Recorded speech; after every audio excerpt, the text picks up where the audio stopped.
Welcome back, Pipers, YouTube YTPC. Happy to be back with you Wednesday, February 16th, 2022. As I stated I was going to do, I went to my local closest brick and mortar. The owner's name's Alan. It's called Strike the Box. And he suggested two blends for me to check out. So I went there and picked up both blends.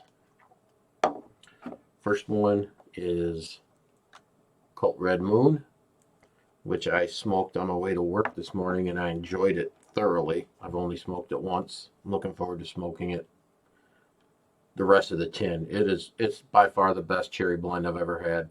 I couldn't believe how much better it was than my Sutliff Black Cherry Cordial. And the second blend I got, which I will be reviewing for you tonight, is 4th Generation 1982 by Eric Stokkebye. This is the Centennial Blend. And we're going to go over the description of the blend here on tobaccoreviews.com. So Eric Stokkebye, 4th Generation 1982, the 1982 Centennial Blend celebrates our family's 100-year anniversary in the tobacco business, and I believe you will truly enjoy this mixture. The 1982 is a slow-burning mixture comprised of Golden Virginias, sweet and soft mild Black Cavendish, light burleys, and blended with small plugs of Navy Flake to ease the burning. French vanilla and blackberry top dressing is added as a final step, creating an outstanding room note and a distinctive taste experience. So it's an aromatic blend type. Contents: Black Cavendish, Burley, Cavendish Virginia. Flavoring: blackberry, vanilla. Coarse cut. 1.4 ounce tin. It's from Denmark. The production is currently available, and you can get it at smokingpipes.com. So they got the strength is mild, flavoring mild to medium. Taste extremely mild, flat. Room note pleasant. So it's only rated at 2.6, and that's a pretty ridiculous rating from my point of view. This is a wonderful blend. I thought it might be comparable to the Old Shenandoah Appalachian Harvest. It's not really. It is a blackberry blend. You can somewhat sense the blackberry. It does come out. It's just not quite as prevalent in this blend as it is in the Old Shenandoah. But I actually think I like this blend as much as the Old Shenandoah, just because it's a sweeter blend. It's not quite as sour as the Old Shenandoah.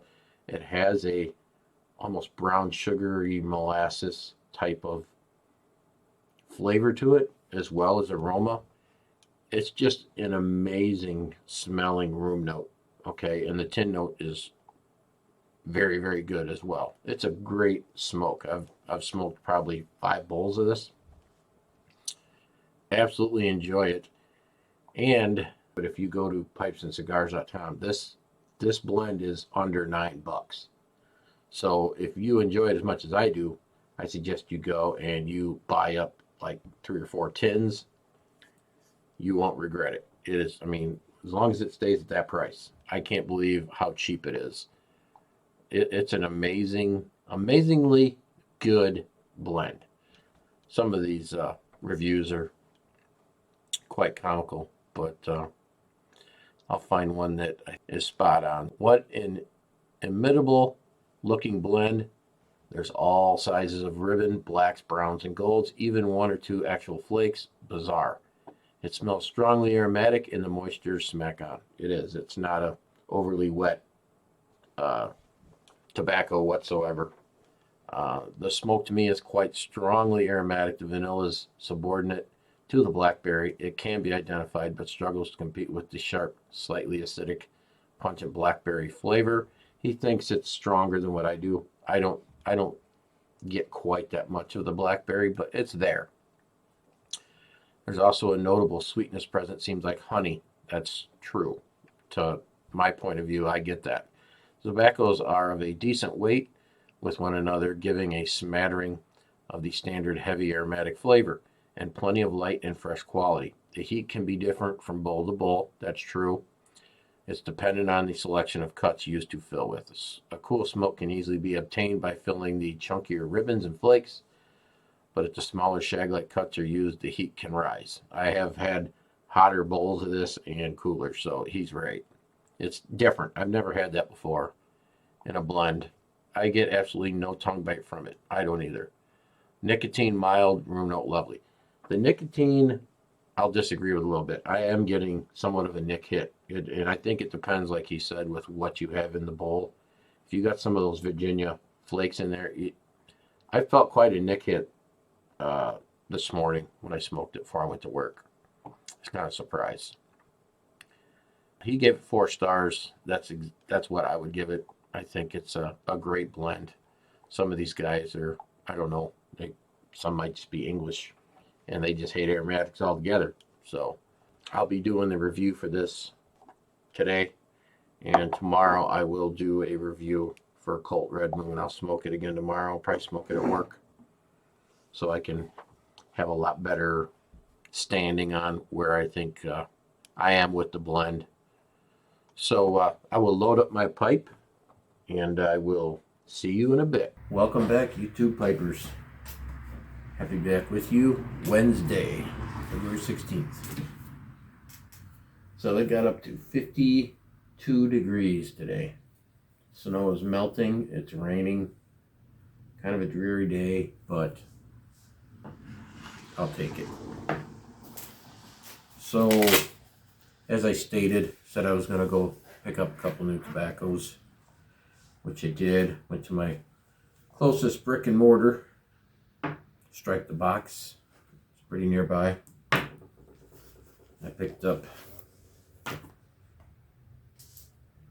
Eric Stokovy's 4th Generation, 1982. I've been smoking it for a couple days, so I get a good grasp of what it brings, which I have. I really enjoy this tobacco, and you cannot go wrong with the price. This is probably one of the cheapest tin tobaccos on Pipes and Cigars. It's under $9. So I also picked up Colt Blood Red Moon. I'll do a review on that after I smoke a few more bowls of it. I had one on the way to work today, and it was very good. Very good. Probably the best cherry blend I've smoked. And I haven't smoked many, but it's definitely worth all the accolades that it gets. I will say that.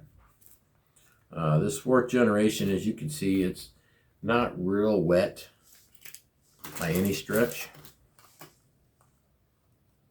It's an aromatic for sure, but it's a supposed blackberry. And it's there, but it's not real in your face, but it's there. It smells amazing though. The tin note on this is absolutely wonderful. It's a vanilla, I'd say they got a vanilla blackberry topping to it. But it has Cavendish, it has Virginia's, it actually has some Virginia flake in it, which you can tell when you smoke it because it does.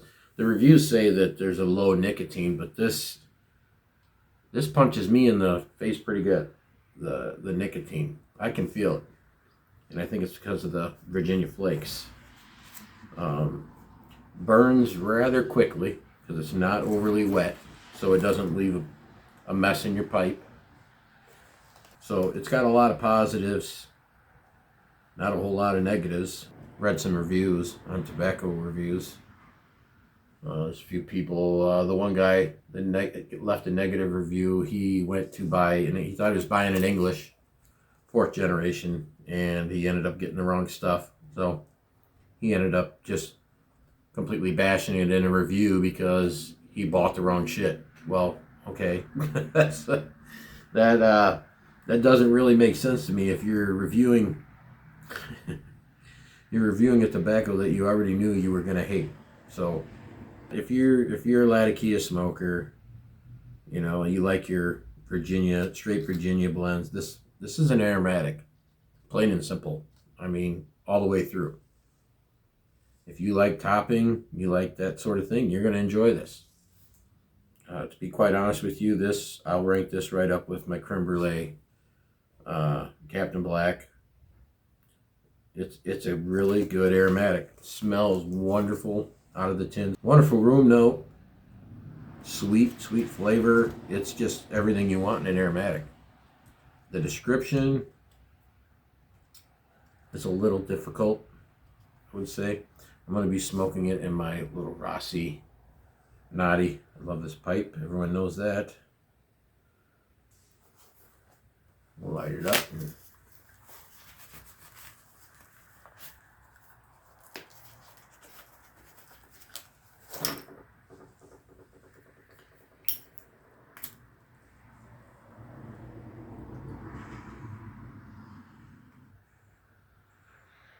That's another thing I will tell you. You want to pack this rather loose. Otherwise, you do have a problem getting a good draw to light it. I did notice that. So I packed it pretty loose though. I smoke enough aromatics. I don't overpack my pipe. This lighter's just not optimal pipe lighter.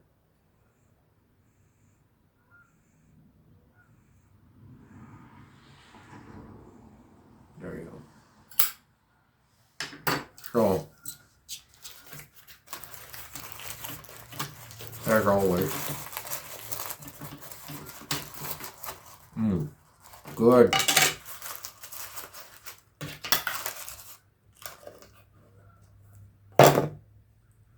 I hope everyone had a wonderful Wednesday. Yeah, as far as, I mean,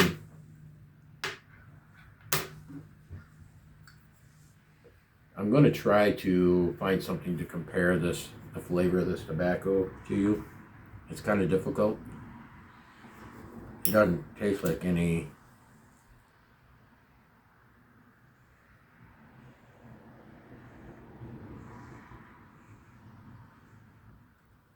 other one, any aromatic I've had.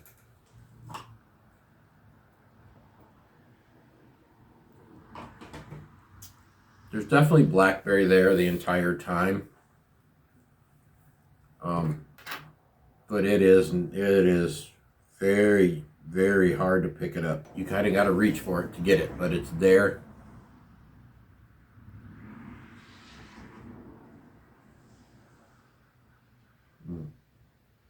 And the more I smoke it, I think the more I can find it.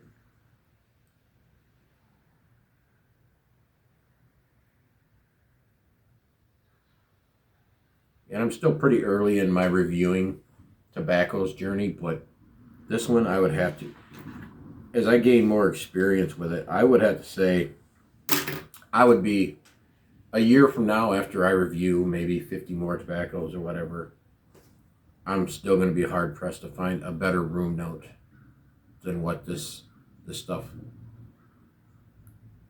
gives you.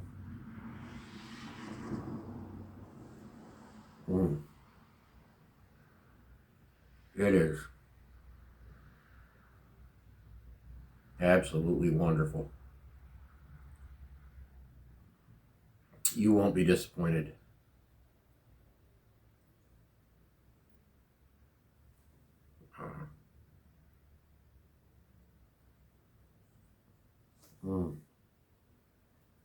So, yeah, there's some vanilla there. There's definitely a vanilla blackberry topping on it. It's like I stated, it's not like a punchy in the face type of thing. It's real subtle. But man, it's a real sweet blend. And like I said, it's got a Nick hit to it. There's enough Virginia in this. You feel it, which is a positive for me.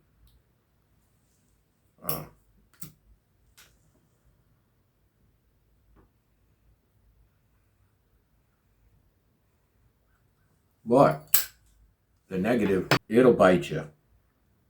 If you smoke this too fast, it'll bite you. And most of the Stokkebye blends do that.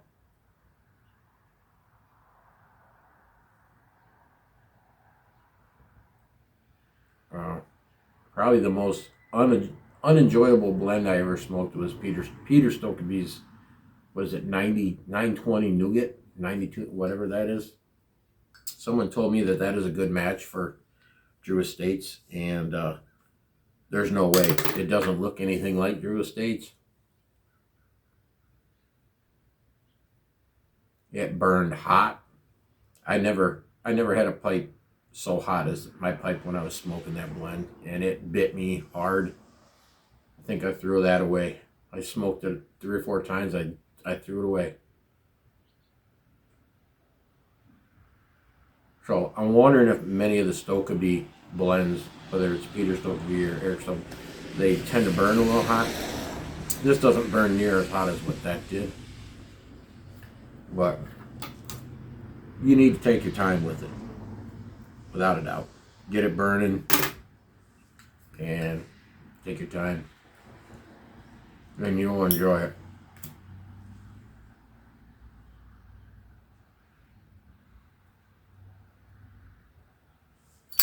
So that's pretty much my review on this. I will give it on tobaccoreviews.com. They gave this a 2.6, and I think that's a pretty ridiculous rating.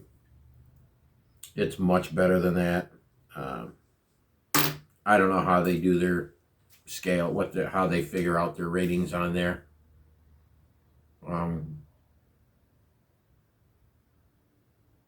This is closer to a 3.5 or a 4. I'd even give it a 4 out of 5. It is just an outstanding aromatic. I enjoy it, and I'm going to order a lot more. Remember, folks, this is like $8.70 or something a tin. You'd be crazy not to try it. I'm going to order at least 2, maybe 3 more tins. So thank you, Alan at Strike the Box, for suggesting this to me. He suggested both of these blends. I already tried them both. Colt Blood Red Moon is very good too. So because I'm going to keep talking about it until it's over, the auction for that pipe I bid on eBay is over in like 4 hours. And I'm not quite sure what I should do.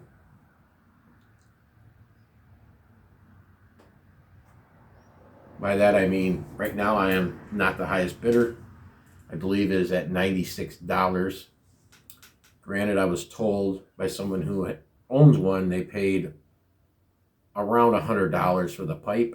I didn't want to exceed what a new pipe would cost, because it's in terrific shape, but it's a previously smoked pipe. That being said, talking to a friend who knows all about pipes, she told me that, not talking, I was messaging her. She told me that she believes that's in the Valhalla line, and those are either hard to get or you can't get them. They're not making them anymore. So that kind of changes the scenario, in my opinion. I think you should probably maybe pay a little more for it if you know there's a good chance you're not going to find any. The prices are going to be going up. So I'm thinking about what I want to do. If I want to go ahead and try and put in a last minute bid to get it.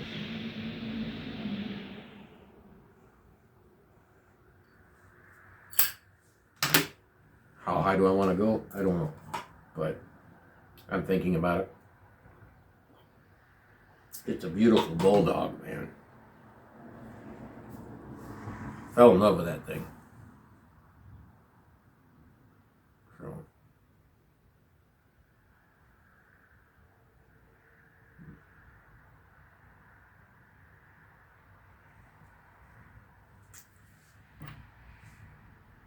So if any of you have smoked this blend in the past, please comment below. Give me your opinions on it.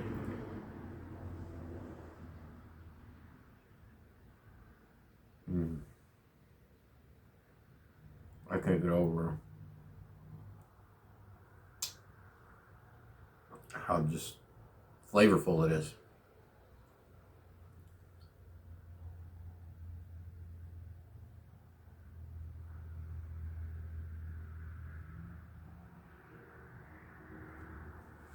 Wonderful, wonderful. I owe Alan for suggesting it to me. He thought I would like it, and he was right.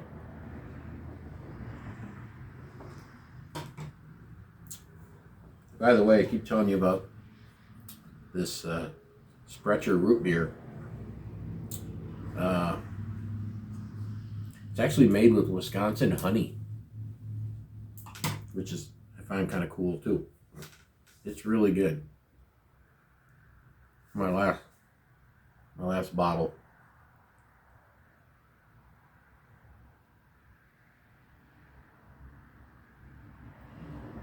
So it appears that I will be attending Chicago Pipe Show presented by the Chicago Pipe Club.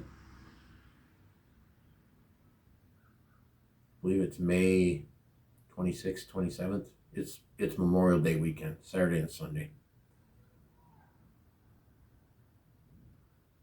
I don't know if I'll attend Sunday, but I'll definitely go Saturday, check everything out. I should be able to hit everything in one day. Looking forward to that. The Chicago Pipe Club posted on one of the pipe groups that I'm on Facebook pictures of the hotel, that the pavilion that it's being held at. It looks amazing. It's going to be awesome.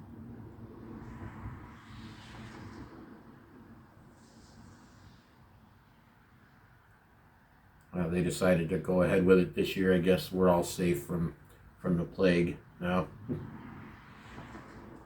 least that's what it's seeming like. We was hearing less and less about it.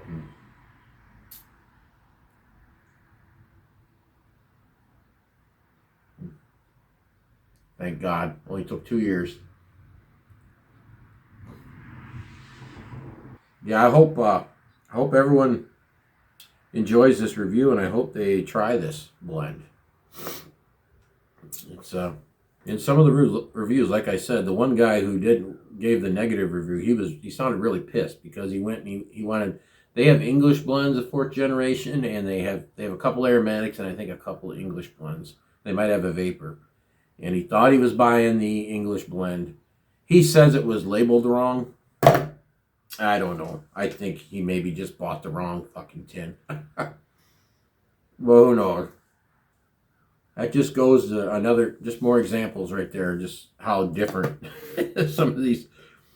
We like to all think we get along in the community, and we do, as far as a community. But boy, people sure have their opinions on the blends that they like. To get that irate over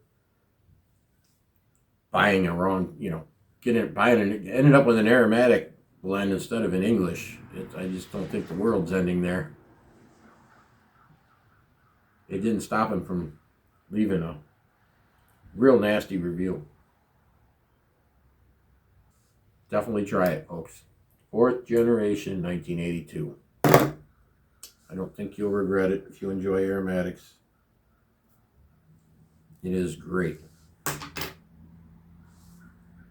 So I hope everyone has a wonderful remaining Wednesday. And as always, if you have not subscribed, you like the content, please subscribe. Everyone is always welcome to the channel. I hope to see everyone continue to come back. Till next time, keep them lit.